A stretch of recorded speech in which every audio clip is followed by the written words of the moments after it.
হুনেস তোকে এমনিদিকে কোনো না এই মেয়েতে দর্শন হয়েছে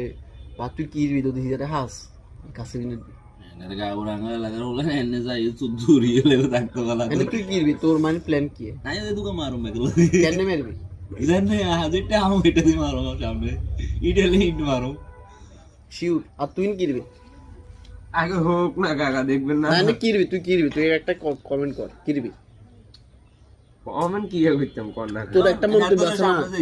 তুই মানে কি করবি মানে কি কমেন্ট করতাম কোন না একটা সিস্টেম আছে না তোর একটা ক্ষোভ আছে না মানে একটা ক্ষোভ এটা যদি কোনো মানুষের একটা ক্ষোভ আছে তুই কি দিবি খুব বলতে বাইরে দেশে যে এরকম ইজাবে নগদ মারি এলাম দরকার মানে কেন তুই কি দিবি যদি যেটা দিয়ে হবে মারি এলাম দরকার ইজার মতন লিখতে দরকার নাই বাসি ধান ইজার কোনো তো শুদ্ধ কারণ জবাব দিবি তো কারাদণ্ড দরকার নাকি না নগদে বাইরে দেশে দেখে মারি এলাম দরকার ওটা বুঝি এটাই অনাগত দেশে তো এই সিস্টেম নাই